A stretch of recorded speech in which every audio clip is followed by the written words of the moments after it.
Hello students, आज हम सीखेंगे गणित शिक्षण की विधियां। और इसमें जो हम विधि सीखने जा रहे हैं वो है आगमन विधि या फिर इंडक्टिव मेथड। लेकिन यहाँ पर एक थोड़ा सा चेंज है मेथड को सीखने में। हम इसे एक क्वेश्चन के माध्यम से सीखेंगे कि जब आगमन विधि का प्रयोग हमें किसी क्वेश्चन के आंसर में करना होता है तो वो हम किस प्रकार करते हैं। तो हमने यहाँ एक क्वेश्चन का एक ऐसा एग्जाम्पल लिया है जिसमें हम आगमन विधि को इंक्लूड करके उसको एक्सप्लेन कर सकते हैं। तो आइए देखिए किस प्रकार होता है। हमारा प्रश्न ये है कि विद्यार्थियों के पूर्व ज्ञान को गणित शिक्षा हेतु एक संसाधन के रूप में किस प्रकार उपयोग किया जा सकता है। पुनः देखिए, विद्यार्थियों के पूर्व ज्ञान को गणित शिक्षा हेतु एक संसाधन के रूप में किस प्रकार प्रयोग किया जा सकता है, उपयोग किया जा सकता है। इस क्वेश्चन का मतलब ये है कि जो विद्यार्थी पहले से जो चीज जानते हैं, आप मैथ सिखाते हुए उनके पूर्व ज्ञान को, जो उन्होंने पहले से अर्जित ज्ञान किया हुआ है, उसको आप कैसे गणित शिक्षण में एक संसाधन के रूप में उपयोग कर सकते हैं। तो अब हम इस क्वेश्चन का आंसर कैसे देंगे ये मैं आपको बताने जा रही हूँ। सबसे पहले हम यहाँ ये एक्सप्लेन करेंगे कि पूर्व ज्ञान से क्या अभिप्राय है। पूर्व ज्ञान किसे कहते हैं? तो पूर्व ज्ञान मीन्स जो बच्चे ने, जो बालक ने पहले से ज्ञान अर्जित कर रखा है। वो ज्ञान किसी भी रूप में हो सकता है, भाषा के रूप में, संकल्पना के रूप में या अवधारणा के रूप में। भाषा के रूप में तो जो हमारी मातृभाषा होती है वो पूर्व ज्ञान सबसे पहले बच्चा उसी को सीखता है। संकल्पना जो भी कॉन्सेप्ट्स वो डेवलप करता है। अवधारणा जो चीजें वो देखकर अपने माइंड में उनके कॉन्सेप्ट्स बनाता है, क्या अवधारणा वो डेवलप करता है। तो पूर्व ज्ञान से हमारा अभिप्राय भाषा, संकल्पना या अवधारणा से है, जो बच्चे ने अपने मैथ्स टीचिंग से पहले सीख रखी हैं या अर्जित कर रखी हैं। इसको हम थोड़ा सा और एक्सप्लेन कर देंगे आंसर लिखते टाइम। यहाँ मैंने थोड़ा शॉर्ट में लिखा है due to lack of space, तो आप अपने अकॉर्डिंग उसको लिख सकते हैं। सेकेंड है भाषा, संकल्पना या अवधारणा। लिखने के बाद हम लिखेंगे पूर्व ज्ञान गणित शिक्षा हेतु एक महत्वपूर्ण संसाधन है।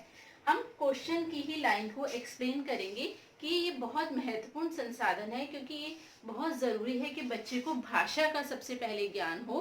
क्योंकि जब तक उसको कोई लैंग्वेज नहीं आएगी तो हम उसे गणित किस प्रकार सिखा सकते हैं। गणित को सिखाने का माध्यम जो है वो भाषा है। तो बच्चे को पूर्व ज्ञान के रूप में भाषा, संकल्पना या अवधारणा आनी चाहिए। तो पूर्व ज्ञान गणित शिक्षण हेतु बहुत ही आवश्यक है।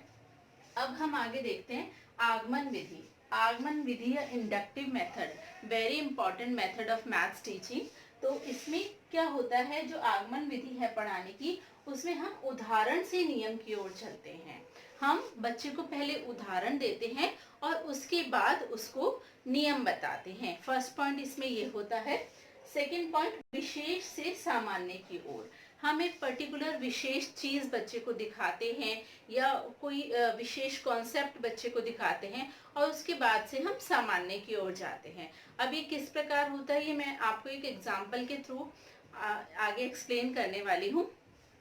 स्थूल से सूक्ष्म की ओर। स्थूल मीन्स जो चीज हमें दिखाई दे रही है, जो चीज हमारे सामने है, वो चीज हम दिखाकर सूक्ष्म की ओर, जो कि सामने नहीं है, हम उस परिणाम की ओर जाते हैं। तो स्थूल से सूक्ष्म की ओर। तो ये आगमन विधि के 3 इंपॉर्टेंट पॉइंट हैं। अब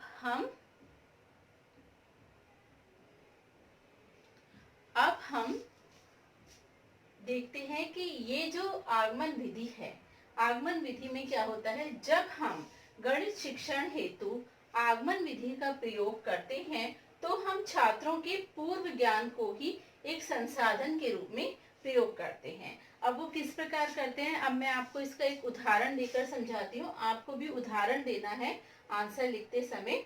जोड़ समझाने के लिए स्थूल वस्तुओं का प्रयोग। उदाहरणतः हमने बच्चों को प्लस सिखाना है, एडिशन सिखाना है, जोड़ सिखाना है, तो उसकी संकल्पना हम बच्चे को एकदम से नहीं बताते। हम बच्चे के सामने, मान लीजिए हमारे पास 4 टॉफीज हैं, तो हम 4 टॉफीज रख देंगे और हम बोलेंगे कि बेटा ये 4 टॉफीज हैं और उसमें हमने 2 टॉफी और लाके ऐड कर दी, जोड़ दी, तो हम बच्चे से कहते हैं अब बताओ ये कितनी टॉफी है।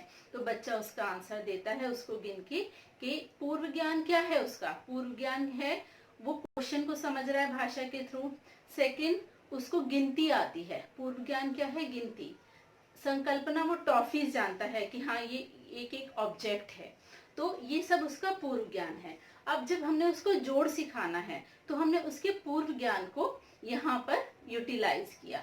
तो हमने उसको बताया कि 4 टॉफीज हमारे पास पहले से थी, 2 हमने और ऐड कर ली, तो ये 6 टॉफीज हो गई। तो इस तरह से उसके माइंड में ये कॉन्सेप्ट क्लियर हो गया कि 4 + 2 6। अब हम इस जो मैथ्स जो जोड़ का हम उसे कॉन्सेप्ट सिखा रहे हैं, इसको अलग अलग एग्जाम्पल्स के थ्रू, मान लीजिए 2 बॉल्स हमने ली, 2 बॉल्स उसमें और लाके रख दी, तो हम उसको ये एक्सप्लेन करते हैं। तो ये होती है आगमन विधि। आगमन विधि में हम एक विशेष चीज पहले से दिखाकर उससे बच्चे को उदाहरण से नियम की ओर लेकर जाते हैं, विशेष से सामान्य की ओर लेकर जाते हैं, स्थूल से सूक्ष्म की ओर हम जाते हैं। तो इस प्रकार हम बच्चे के पूर्व ज्ञान को ही गणित शिक्षण में प्रयोग करते हैं एक संसाधन के रूप में। तो आशा करती हूँ आगमन विधि भी आपको अच्छे से क्लियर हो गई होगी, और ये किस प्रकार हम पूर्व ज्ञान को संसाधन के रूप में प्रयोग कर सकते हैं, इस क्वेश्चन का आंसर भी आपको मिल गया होगा। अगर आपकी कोई और क्वेरी है शिक्षण से रिलेटेड, किसी भी तरह की विधि जानने के लिए, या कोई और आपका क्वेश्चन है जो आपको क्लियर नहीं है, तो आप कमेंट बॉक्स में उसको लिख सकते हैं। और अगर आपको ये वीडियो पसंद आया तो इसे लाइक, शेयर और चैनल को सब्सक्राइब जरूर करिए। Thank you so much.